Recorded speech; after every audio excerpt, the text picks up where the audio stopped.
자, 한국사 수업 흥선대원군 하겠습니다. 이제 우리 전근대사는 대략적으로 끝나고 이제 근대로 넘어가는 문턱이에요. 여기가 흥선대원군 교과서는 90쪽입니다.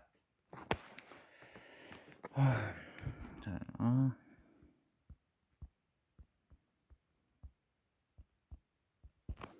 흥선대원군 정책 내부랑 외부로 나눠서 볼게요. 교과서에서는 이게 단원 두 개로 나눠져 있는데 그냥 한 번에 정리합니다. 먼저 내부, 국내.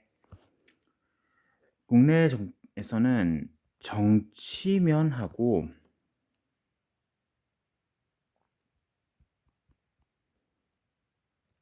한 줄만 더 내렸죠.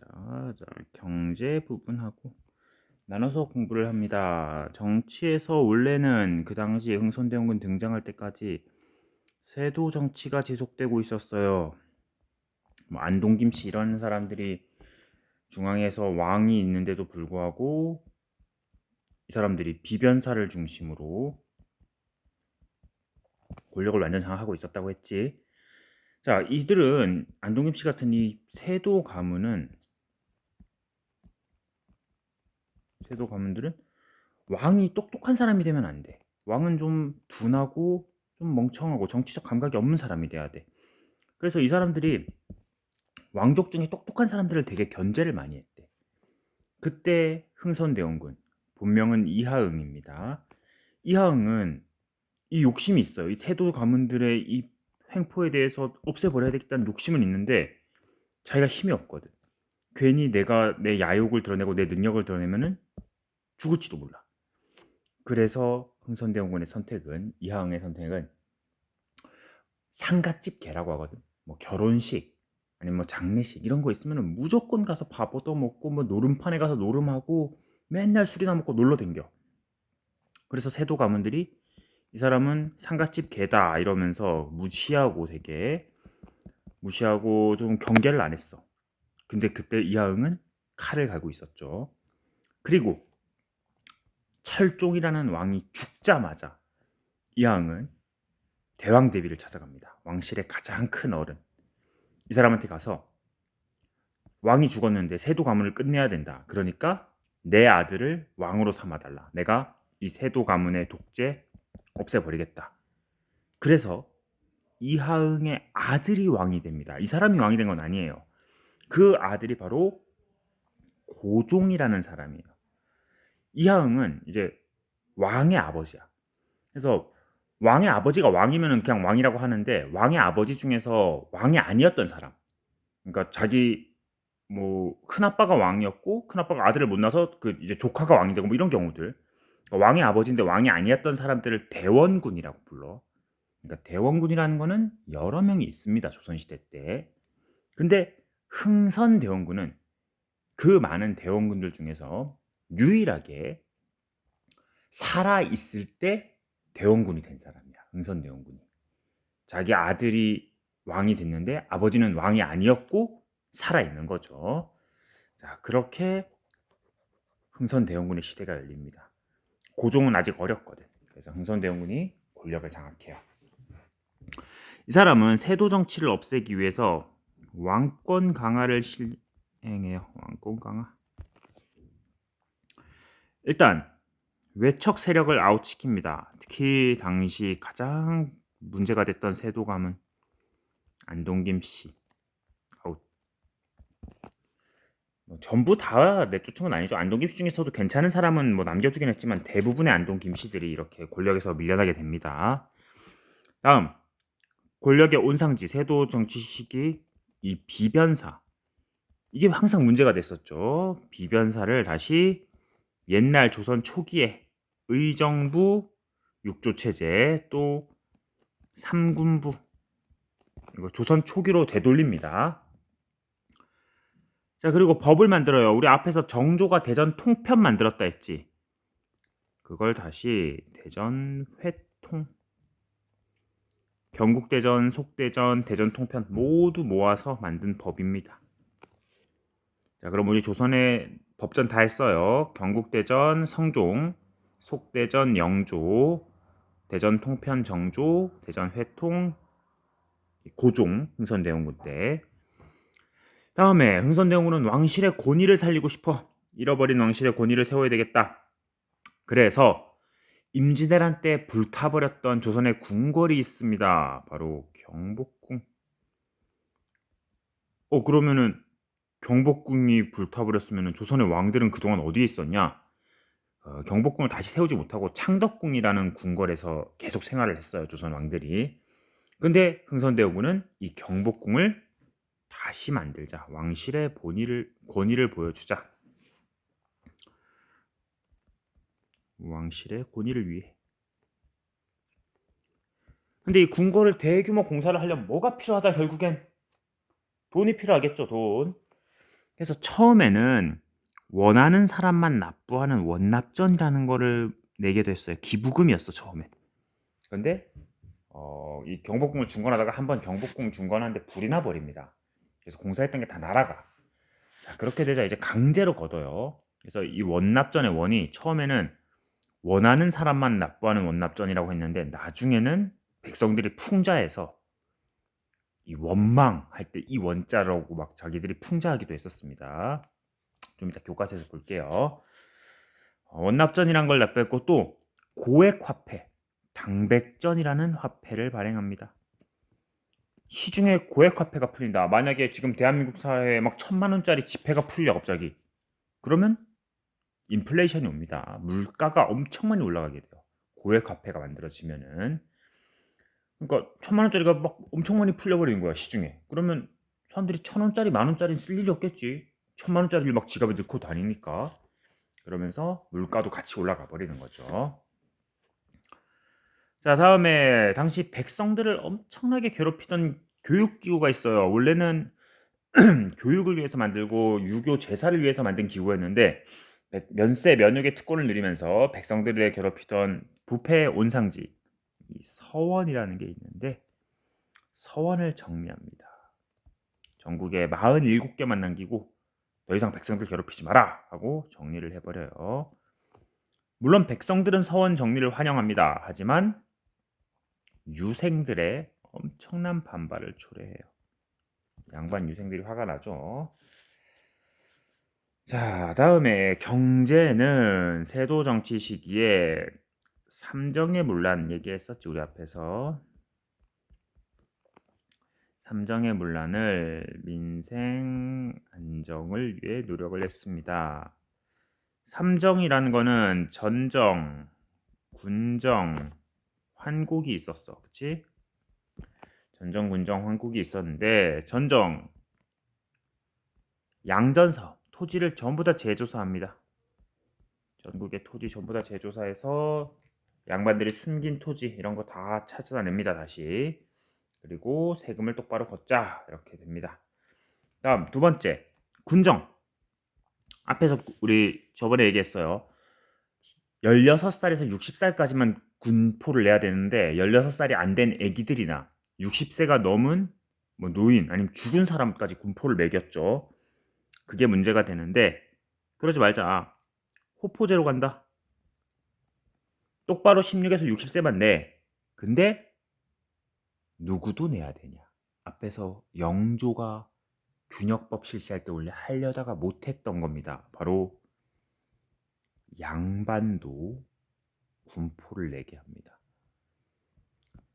앞에서 얘기했었지 선생님이 그 균역법 얘기할 때 영조가 1년에 2필 내던 것을 한 필로 줄이면서 양반들도 내라 했는데 양반들이 죽어도 안 낸다고 했습니다. 그래서 그냥 백성들만 줄여주고 대신 결작, 어염세, 뭐 선무, 군간포 이런 걸로 보완을 했었어. 근데 흥선대원군은 양반도 군포 매겨버립니다. 환곡 원래 빈민구휼제도인데 이게 되게 안 좋게 운영됐지. 그래서 국가에서 이거를 사채처럼 운영을 했었고 지방 관리들이.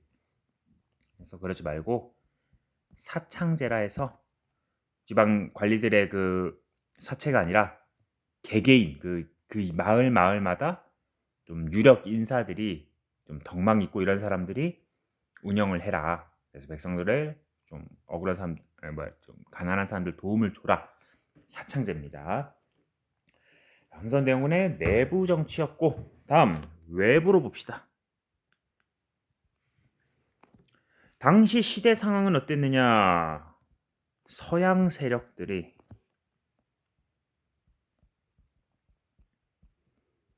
동양 진출이 활발해요. 특히 동양 최대 시장, 예나 지금이나 중국. 그 중국으로 진출을 해서 중국이 영국하고 아편 전쟁이란 걸 해서 막 지고 막 그래서 조선 입장에서는 중국이 항상 최강인 줄 알았는데 그 중국 청나라가 져버린 거야. 영국에게. 자, 조선은 되게 긴장을 했습니다. 그래서 서양과의 교류는 안 된다. 어떻게든 나라 문을 잘 잠그자. 이게 흥선대원군의 방침이죠. 자, 시대별로 볼게요. 먼저 병인박해. 흥선대원군이 당시 러시아가 북쪽에서 조선 쪽으로 내려오고 있는데 이 러시아를 견제하기 위해서 프랑스 선교사들, 그 기독교 전파하는 사람들, 선교사들을 쫙 부릅니다. 그래서 너네가 너네 본국에 얘기를 해서 저 러시아가 내려오는 걸 좀 막아줘라 프랑스가. 그러면 조선에서 좀 정교 너네 천주교 이렇게 퍼뜨리는 거 내가 이해해 주겠다. 근데 선교사들이 거부해요. 우리는 하나님 말씀 전하는 선교사지 정치하는 사람들이 아닙니다. 그러자 흥선대원군이 화가 난 거야. 그래서 프랑스의 천주교 선교사들을 대거 제거해 버립니다. 1866년의 일이에요. 자, 그러고 나서 죽였어요. 이제 프랑스는 화가 났겠지. 그래서 프랑스가 이제 조선 쳐들어오려고 준비 중인데 그때 평양에 이상한 배가 하나 등장합니다. 이 배의 이름은 제너럴 셔먼호라는 배예요. 자, 이 배가 평양에 있는 강, 그 대동강을 따라서 거슬러 올라와요. 1866년에. 자, 그래서 처음에는 평양에서 사람들이 좀 뭐야 이러면서 좀 물도 주고 했어. 근데 얘들이 약탈을 시작하는 거야. 평양 근처를. 그러면서 자기네랑 나라 문 열어라. 우리랑 수교하자. 막 협박을 해. 자, 그렇게 되자 당시 평양의 감사였던 박규수라는 사람이, 이 사람 이름 잘 기억하세요. 또 나올 겁니다. 나중에. 박규수란 사람이 평양 감사였는데 이 사람이 평양 사람들하고 힘을 모아서 제너럴 셔먼호를 불태워 버립니다. 예나 지금이나 평양에 사는 사람들은 미국하고 안 친해요. 이렇게 지금도 그렇죠. 이렇게 박규수와 평양 군민들이 미국의 배를 불태워 버렸습니다. 자, 그 다음에 이겁니다. 병인박해에서 이렇게 이어져요. 병인 양요.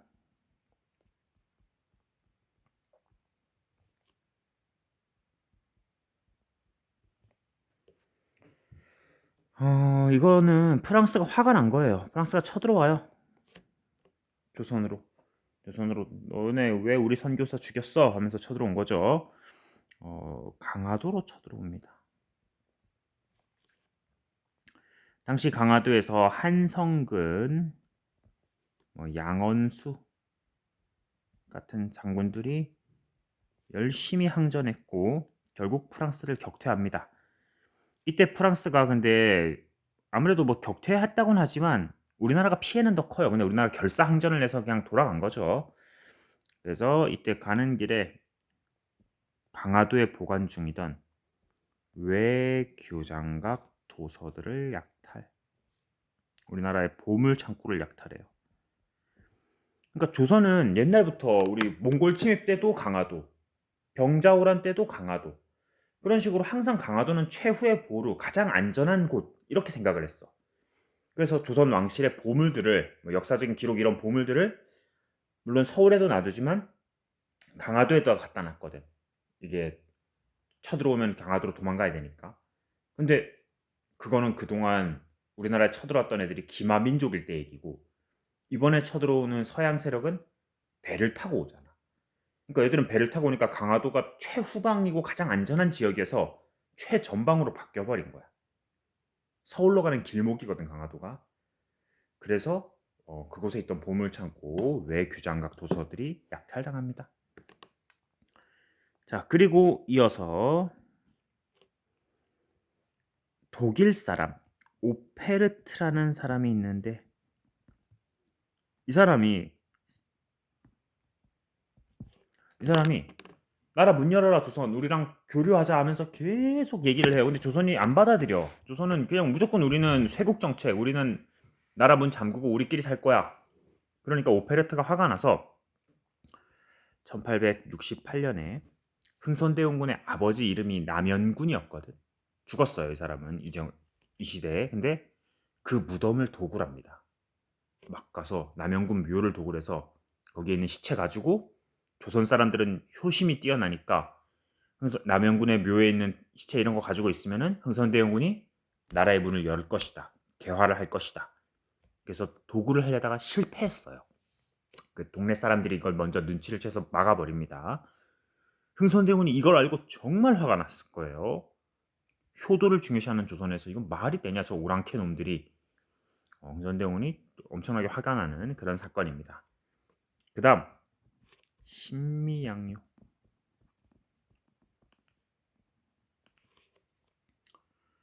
1871년입니다.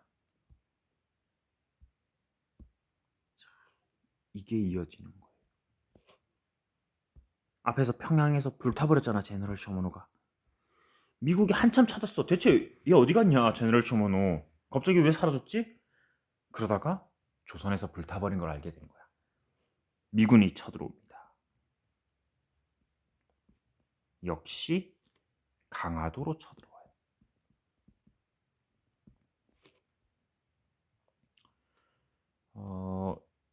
당시 어제연 장군이 광성부라는 곳에서 열심히 싸웠습니다. 하지만 패배했어요, 결국. 어제연 장군은 여기서 전사하기도 합니다.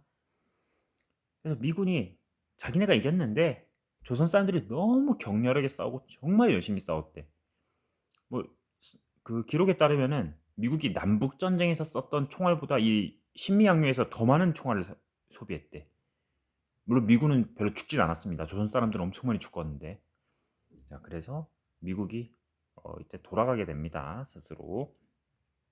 그 드라마 봤는지 모르겠는데 저기 미스터 선샤인이라는 드라마 있었거든, 몇 년 전에. 그 미스터 선샤인 첫 장면에서 막 전쟁 막 해요. 미군이랑 막 싸웁니다. 그게 바로 이 신미양요를 다룬 거예요.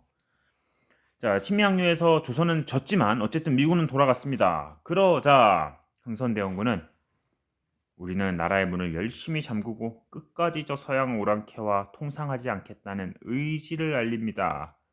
바로 척합이라는 비석을 건립하기도 했습니다. 자, 이게 흥선대원군의 내외 정책들입니다. 여기까지 하고 교과서 밑줄을 긋겠습니다.